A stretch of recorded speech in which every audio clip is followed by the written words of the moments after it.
నమస్తే, నేను సిరి.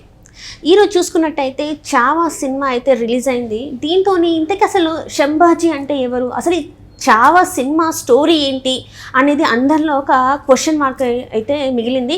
కానీ ఈ సినిమాకి ఇక్కడ తెలుగు ప్రజల్లో కంటే మహారాష్ట్రియన్స్, మరాఠీ వాళ్ళకైతే ఖచ్చితంగా అసలు శంభాజీ అంటే ఎవరనేది అయితే ఖచ్చితంగా తెలుస్తుంది. సో అసలు ఇంతకీ ఈ శంభాజీ అంటే ఎవరు, ఎక్కడి నుంచి వెళ్ళి ఈయన ప్రస్థానం మొదలైందనే అంశాన్ని మనకు వివరించడానికి మనతో పాటు ఉన్నారు ప్రముఖ సీనియర్ జర్నలిస్ట్ డాక్టర్ దుర్గవడ్లమణి గారు.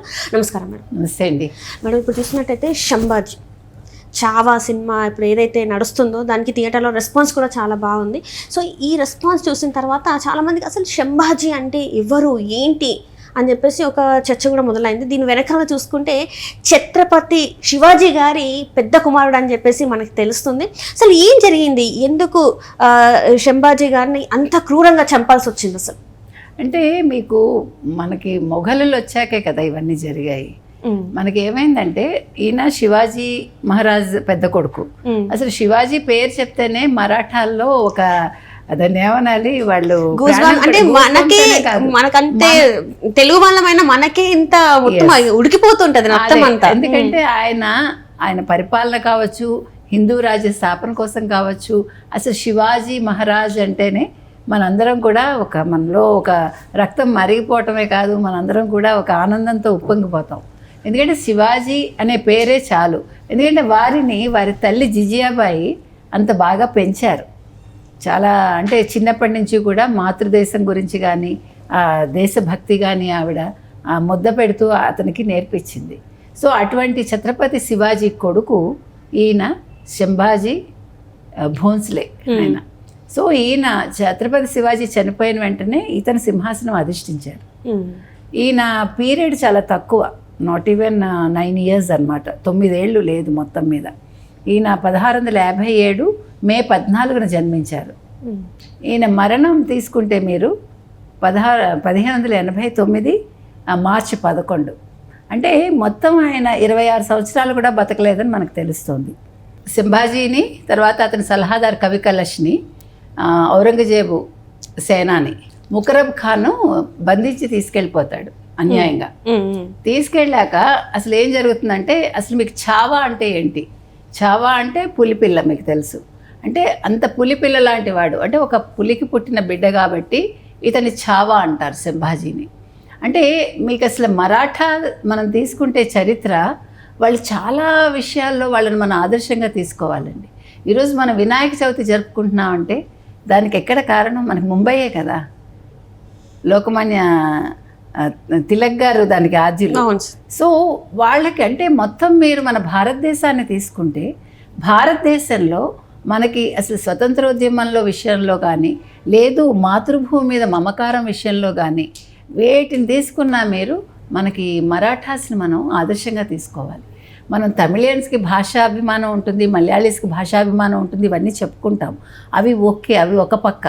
కానీ ఇప్పటికి కూడా వాళ్ళ కట్టుబొట్టు మార్చుకోరు. మీరు గమనించండి, వాళ్ళు ఒకలాంటి శారీ, వాళ్ళు పూణే శారీస్ కాకుండా ఇంకొక శారీ ఉంటుంది, బనారస్ కూడా కాదు, అది ప్రత్యేకంగా ఆ చీరనే ధరిస్తారు ఎంత గొప్ప వాళ్ళైనా. మీరు గమనించారా? దీపికా పడుకోనే కూడా అదే చీర కట్టుకుంది. అంటే అది ఎంత ఖరీదని కాదు, వాళ్ళు సంప్రదాయాన్ని మర్చిపోరు. వాళ్ళ బొట్టు కూడా మీరు చూసారంటే అర్ధచంద్రాకారంలో ఉంటుంది. సో తర్వాత వాళ్ళకి ముక్కెర చాలా ముఖ్యం. మీరు పెట్టుకునే ముక్కెర సైజుని బట్టి కూడా మీ ఇదిని వాళ్ళు గుర్తిస్తారనమాట. అంటే వాళ్ళది ఈవెన్ వాళ్ళు వేసుకునే నగలు కూడా చాలా ప్రత్యేకంగా ఉంటాయి. మ్యారేజ్ అయిన వాళ్ళు వేసుకుంటారు ఇట్లాగ మెడకి నల్లపూసలు చాలా ఇట్లా పైకి అనమాట. అంటే ప్రతి ఒక్కటి వాళ్ళ కట్టు బొట్టు ప్రతిదీ కూడా చాలా ప్రత్యేకతను సంతరించుకుని ఉంటాయి. అదేవిధంగా వాళ్ళ దేశభక్తి కూడా అలాగే ఉంటుంది. సో మీకు ఇవన్నీ కూడా మనం అంటే చరిత్ర నుంచి నేర్చుకున్నవే ఇవంతా కూడా. అంటే శివాజీ అనే ఒక గొప్ప రాజు నేర్పించాడు వాళ్ళకి. శివాజీ కొడుకు శంభాజీ ఏం చేశాడంటే, వీళ్ళు ఎప్పుడైతే ముకరబ్ ఖాన్ వాళ్ళు అరెస్ట్ చేసి తీసుకెళ్ళాక అతన్ని ముస్లిం మతంలోకి మార్చడానికి వాళ్ళు సామదాన భేద దండోపాయాలన్నీ కూడా ఉపయోగించారు. కానీ అతను ఎక్కడా లొంగలేదు. అతని కళ్ళు పీకేశారు, అసలు చాలా దారుణంగా హింసిస్తారు. అంటే ఎందుకు మొఘలాయి పరిపాలన అంటే మనకంత ఎవర్షన్ అంటే వాళ్ళు చేసిన అకృత్యాలు. ఇప్పుడు బ్రిటిషర్స్ లాగానే. అంటే భారతదేశం అనేది ఎంతమంది సంకెళ్ళ నుంచి విడివడి ఈరోజు ఈ రకంగా ఉన్నామో మనం గుర్తుపెట్టుకోవాలి. ఈరోజు ప్రతి చిన్న విషయానికి మనం దేశాన్ని తిడతాం, తర్వాత ప్రతి ఒక్కరిని నిందిస్తాం నాయకుల్ని మనం కొన్ని విషయాల్లో. సో కాదు, మన చరిత్రను గుర్తుపెట్టుకుని చరిత్రలో ఇలా జరిగింది. సంభాజీ అనేవాడు మన కోసం ఏ రకంగా అతను అంటే హిందూ మతం కోసం రైట్, అంటే 14 రోజుల్లో కూడా కఠినంగా అన్ని బతుకుండగానే చర్మాన్ని వచ్చేసి గోళ్ళు పీకేసి చదువుతుంటే మనకి అసలు ఎంత బాధ వస్తుందంటేనండి, అంటే యాజ్ ఇఫ్ మనకి జరిగిన ఫీలింగ్ మనకు వస్తుంది. అంటే చనిపోయాక కూడా ఔరంగజేబ్కి ఆయనకి అది కాకపోతే ముక్కలు ముక్కలుగా చేసి పడేశారని నదిలో విసిరేస్తే అప్పుడు ఆ గ్రామస్తులు అవన్నీ వెతుక్కుని తీసుకొచ్చి ఆయనకి కర్మ చేస్తారనమాట. అంటే వాళ్ళకి అభిమానం కాబట్టి. అంటే ఎంత క్రూరత్వం, ఎందుకు ఇంత మనిషి క్రూరత్వం అనిపిస్తుంది మనకి. అందుకనే మనకి అంతా కూడా రక్తం ఏరులై పారితేనైనా ఒక చరిత్ర ఈ రకంగా అనేది మనకు అర్థమవుతుంది. కాబట్టి ఇవాళ చావా సినిమా అనేది ఖచ్చితంగా చాలా పెద్ద హిట్ అవుతుందండి. ప్రతి ఒక్కళ్ళని చూడాలి, మనం డబ్బులు ఖర్చు పెట్టి చూడాలి. అంటే ఇప్పుడు అతను డైరెక్టర్ తీసినందుకే కాదు, అది మన చరిత్ర కాబట్టి మనందరం చదివి గుర్తుపెట్టుకుని దాన్ని, అంటే మీరు చరిత్ర చదువుకుని వెళ్తే మీరు ఇంకా ఎక్కువ మమేకం అవుతారు ఆ సినిమాలో, ఆ పాత్రలో మనం లీనం అవుతాం. కాబట్టి ఖచ్చితంగా మనం విక్కీ కౌశల్ నటించాడు అందులో అదే సంభాజీ కింద. తర్వాత రష్మిక మందన్న భార్యగా చేశారు.